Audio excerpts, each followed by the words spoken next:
Vacunas. ¿Sabes de dónde vienen? ¿Y si te dijera que una vaca podría ser la respuesta?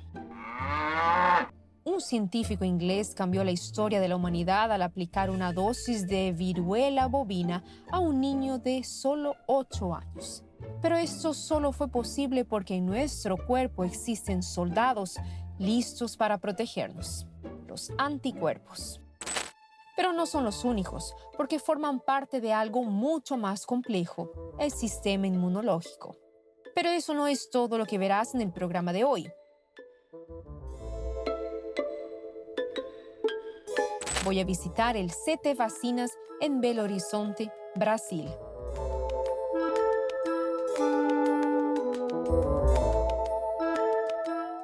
Aquí estudiamos el desarrollo de otras vacunas como la de la malaria, la enfermedad de Chagas. Además, entenderé cómo nuestro cuerpo se defiende de los invasores. Así que reconoce que esta célula aquí tiene un virus en su interior y destruye esa célula. Y cómo eso influye en lo que sabemos sobre nuestros orígenes. Si el ser humano no tuviera ese sistema listo, no sería capaz de tener una sobrevida y luchar contra los patógenos. Todo esto hoy en Orígenes. La ciencia del más apto. Esta es la idea que ha prevalecido desde que Charles Darwin escribió el libro El origen de las especies en el siglo XIX. Sin embargo, durante años, la humanidad ha intentado esquivar esto creando inmunizantes, sueros y medicamentos capaces de protegernos de las enfermedades. El reconocido historiador Yuval Harari, en su libro Homo Deus, habla de la búsqueda de la ciencia por la inmortalidad. Según Harari, la salud será el mercado más importante de todos. Millones y millones fueron invertidos desde el año 2020 en la carrera para detener el avance del COVID-19. Una enfermedad causada por un virus que no para de sufrir mutaciones. Si un virus es capaz de cambiar tanto, ¿qué importancia tiene la vacuna? La vacuna es extremadamente importante en el papel de frenar estas mutaciones, porque cuantas más personas se vacunen, menos personas se infectarán con el virus y menos se reproducirá el virus. Por lo tanto, a medida que la gente se vacuna y menos personas quedan disponibles para el virus, en consecuencia, el virus se multiplica menos. Al multiplicarse menos, también aparecerán menos variantes. Así que todo tipo de tratamiento que pueda conducir a una reducción de la carga viral, una reducción de la circulación del virus es importante. Pero no son solo para los virus que se producen las vacunas. Las enfermedades causadas por bacterias como la fiebre amarilla, el tétano y otras también pueden prevenirse con vacunas. La vacuna erradica algunas enfermedades y evita su circulación, recordando que cada individuo infectado puede ser un vector para propagar estos patógenos, estos virus, etc. a varias personas, así que cuando impido que se proliferen en el individuo, voy a evitar la propagación de una enfermedad y la voy a controlar o incluso la voy a erradicar. Solo hay una verdad. Las vacunas son lo mejor que ha inventado la humanidad en materia de salud pública. La mejor intervención en términos de salud pública. Lo que ha aumentado nuestra expectativa de vida, lo que hace que muchos más niños lleguen a la edad adulta, lo que hace que los adultos vivan más tiempo, son las vacunas. No hay ninguna duda al respecto. Las vacunas están mejorando cada vez más. Tenemos que confiar en los estudios de seguridad que se hacen porque, aunque uno tenga intereses económicos, sería muy perjudicial si la gente tiene un efecto secundario, porque tendrán que inmunizar a esas personas, así que no les conviene un producto que sea peligroso. Quieren un producto que sea seguro. Antes de la primera vacuna, la expectativa de vida en el mundo no superaba los 32 años. Ahora, con los inmunizantes, esta cifra es de 72,6 años. Desde la implementación de las vacunas y su adopción por parte de varios países, Estas han contribuido al aumento de la expectativa de vida. Entre 1940 y 1995 hemos tenido un aumento de más o menos 30 años de expectativa de vida. Por supuesto, las condiciones sanitarias mejoraron y tuvimos otros avances, otros progresos proporcionados por la tecnología que ayudaron con esta expectativa de vida. Pero las vacunas evitan que las enfermedades infecciosas circulen entre la población. Algunas de estas enfermedades fueron totalmente erradicadas y otras fueron controladas. Esto es muy importante porque hay enfermedades que son letales para los niños, por ejemplo, al principio de su desarrollo. ¿Por qué? El sistema inmunitario de un niño aún está en desarrollo. La inmunización mediante vacunas permite que estos niños sobrevivan, se desarrollen y lleguen a la vejez, lo que aumenta la expectativa de vida. Así que hemos visto claramente que hay un aumento de la expectativa de vida debido a la vacunación. Esta invención comenzó hace siglos con la viruela. Algunos científicos de la época, médicos chinos, empezaron a observar que si se tomaban las cáscaras de las pústulas de la viruela, las convertían en un polvo y las aplicaban a las heridas de los individuos infectados, tendrían más posibilidades de combatir la enfermedad. Así que en el principio de la vacuna comienza por ahí, en el siglo X. Pero la vacuna, tal como la conocemos, ese mecanismo fue desarrollado alrededor del siglo XVIII por Edward Jenner. En 1976, Edward Jenner hizo una prueba aplicando una pequeña dosis de viruela bovina a un niño de 8 años. Luego aplicó una pequeña dosis de la viruela que atacaba a los humanos. El niño tuvo fiebre, pero sobrevivió a una enfermedad que en esa época estaba asolando Europa. Edward vivía en Inglaterra y empezó a observar que las personas que vivían en zonas rurales y ordeñaban vacas, por ejemplo, acababan contrayendo la enfermedad cowpox, que es una viruela bovina. Y por contraer esta viruela bovina, se volvieron inmunes a la viruela humana. Así que cuando Edward se dio cuenta de eso, decidió hacer un experimento. En 1800 se empezó a vacunar a la Armada inglesa, entonces esta vacunación se implementó gracias a los experimentos de Edward Jenner.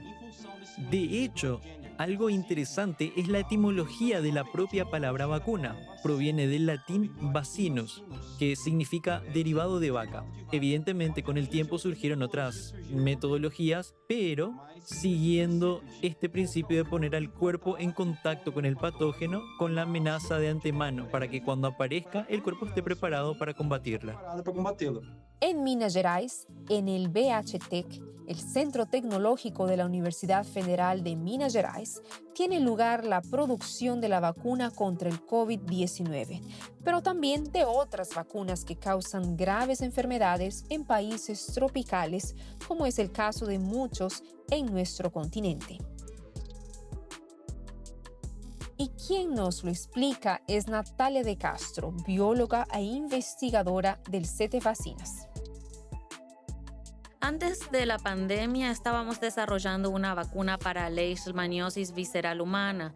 Ya estaba en una fase bastante avanzada, pero aquí estudiamos el desarrollo de otras vacunas como malaria, la enfermedad de Chagas, el dengue, el Zika, el chikungunya, y son más las enfermedades endémicas nacionales que tenemos mucho en Brasil, así que nos centramos en las llamadas enfermedades desatendidas.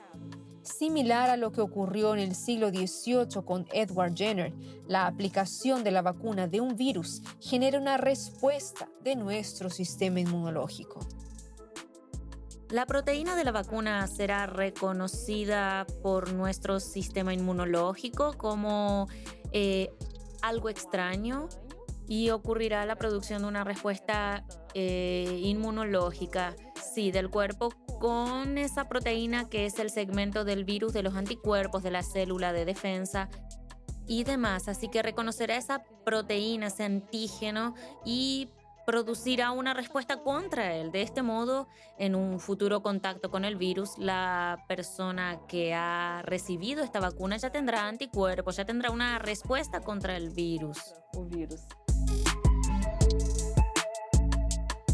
Las vacunas son muy importantes porque preparan a nuestro organismo para luchar contra un agente patógeno, sin el riesgo de desarrollar la enfermedad que puede causar.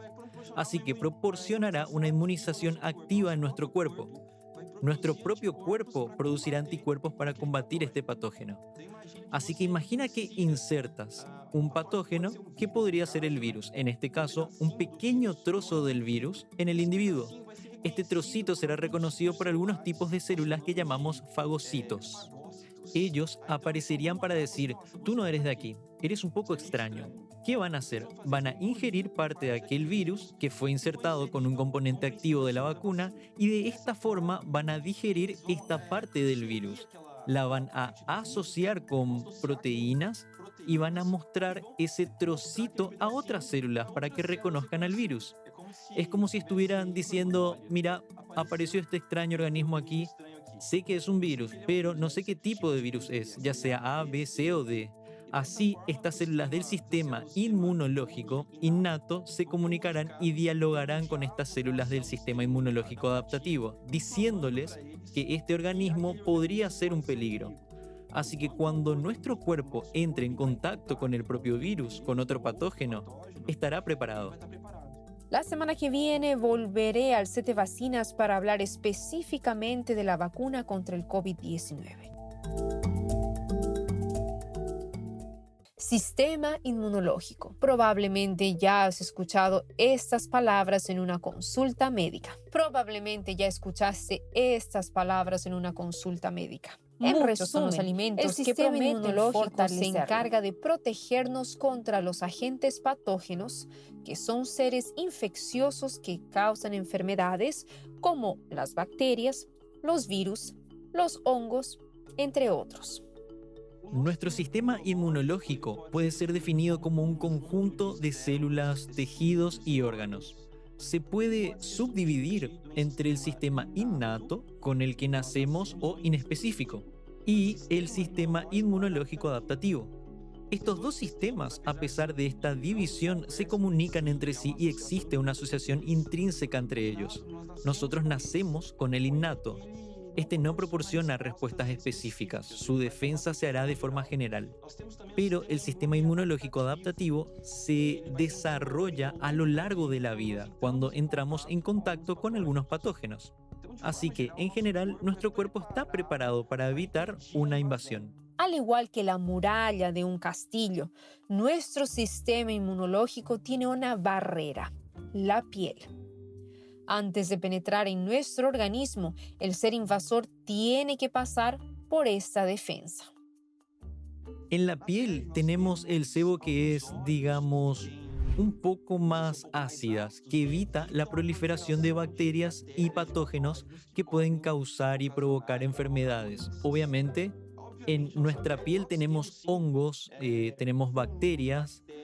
Algunos virus son incluso comensales y tienen un papel positivo, incluso reviven nuestra piel. Estos organismos ayudan incluso a combatir posibles patógenos que puedan infectar nuestra piel.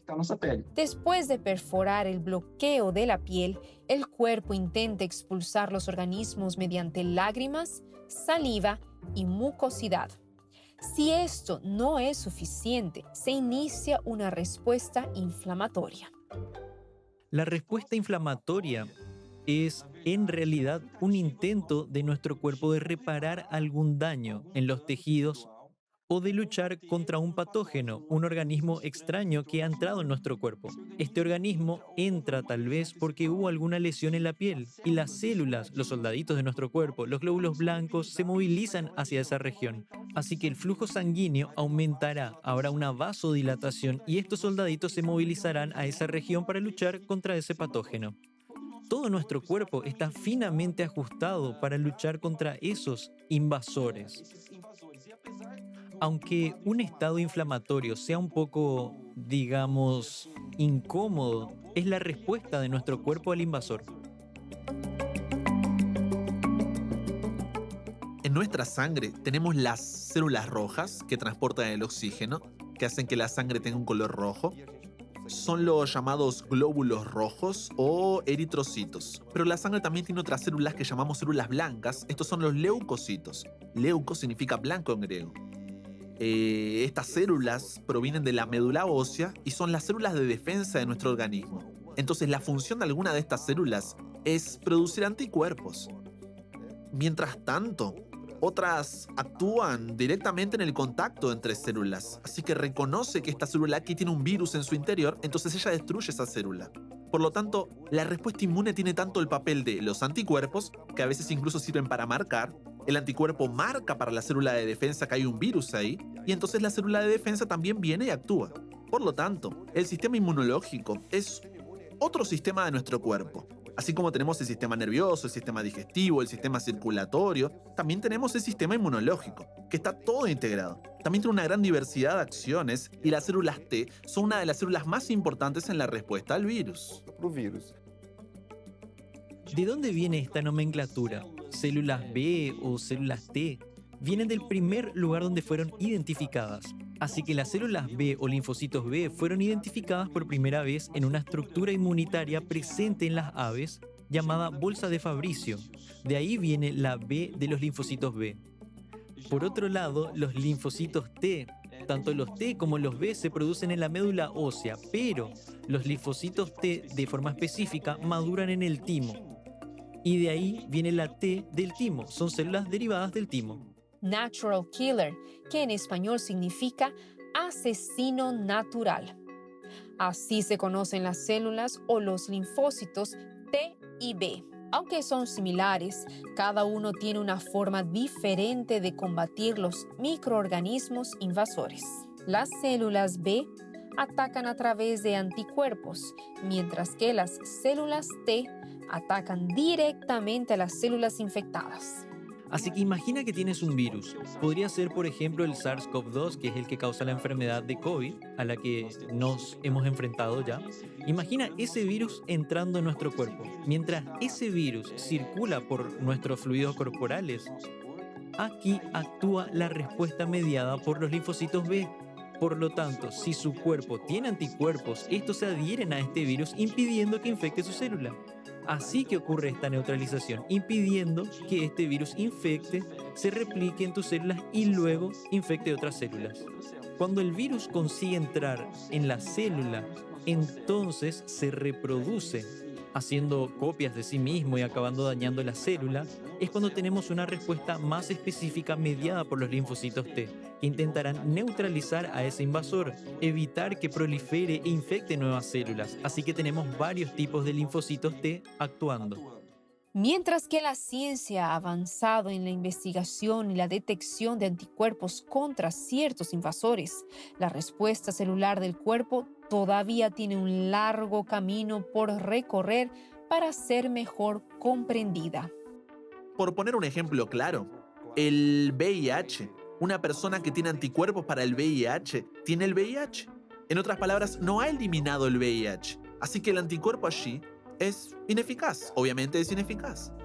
Mientras que en algunas otras virosis, el hecho de tener anticuerpos significa que no tengo la enfermedad. Cada caso es un caso diferente para varias virosis. El hecho de tener anticuerpos me dice que no tengo la enfermedad y que nunca la tendré, ya sea por la vacuna o porque la desarrollé naturalmente. Así que son funciones diferentes y papeles diferentes también. La respuesta celular sería estupenda si tuviéramos ambas cosas, una respuesta complementaria.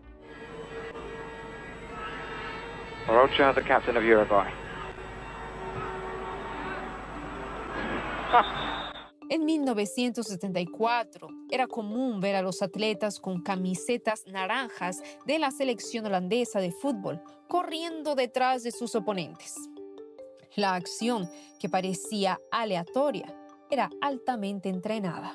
Del mismo modo, nos llama la atención la capacidad coordinada y extremadamente compleja que nuestro sistema inmune ejerce sobre los seres invasores conocidos como patógenos. Existen células, tejidos y órganos que forman parte del sistema inmune, que nos es imposible analizar estas estructuras en los fósiles, por ejemplo, porque la fosilización no conserva estas estructuras, pero los fósiles son un material muy utilizado por los evolucionistas para intentar, por así decirlo, reconstruir esta historia evolutiva. Recordando que la evolución parte de la premisa de que las similitudes verificadas dentro de varios grupos, taxones de organismos, indican una ascendencia común o apuntan a una convergencia adaptativa. Así que parten de este supuesto, de esa premisa. Así que debido a la ausencia de estructuras relacionadas con el sistema inmune en los fósiles, lo que han hecho los evolucionistas es observar los organismos vivos hoy en día e intentar, según la posición de estos grupos, de estos organismos en el árbol de la vida, intentar elaborar una historia evolutiva del sistema inmune. Y entonces esta historia es contada identificando los elementos que unen a los distintos grupos como siendo más ancestrales. Y las características diferenciales son consideradas como novedades evolutivas a lo largo de esta historia. Sin embargo, cuando observamos el sistema inmunológico, vemos que hay una interdependencia entre las células, los mecanismos, y no podemos imaginar de forma práctica que esto haya ocurrido poco a poco, porque es necesario que éste aparezca listo para luchar contra estos patógenos. Y la supervivencia de los organismos depende de eso. El ser humano depende de eso. Si el ser humano no tuviera ese sistema listo, no sería capaz de tener una sobrevida y luchar contra los patógenos. Así que es como si fuera una serie de complejidades irreductibles donde no puedo quitar ni una sola parte, donde las células hablan entre sí, emiten señales a otras células para que actúen. Existe una intrincada red de moléculas, señalizadores, y no podemos concebir que se haya construido poco a poco. Tenemos que imaginar que es debido a su diseño. Alguien lo diseñó precisamente para la función que cumple hoy. A lo largo de los años hemos visto enfermedades extinguiéndose y personas que antes temían la muerte por enfermedades infecciosas viven. El desarrollo de vacunas y otros inmunizantes ha hecho esto posible. Un sistema complejo que actúa de forma sincronizada, tal como tantas otras máquinas que fueron planificadas y que existen en nuestro mundo. Pero después de todo, ¿cómo tenemos un sistema inmunológico con funciones tan bien definidas? Puede que nunca tengamos la respuesta, pero si observamos la vida a nivel molecular, es posible que tengamos una chispa del origen de la vida y de lo que consideramos como funciones extremadamente complejas.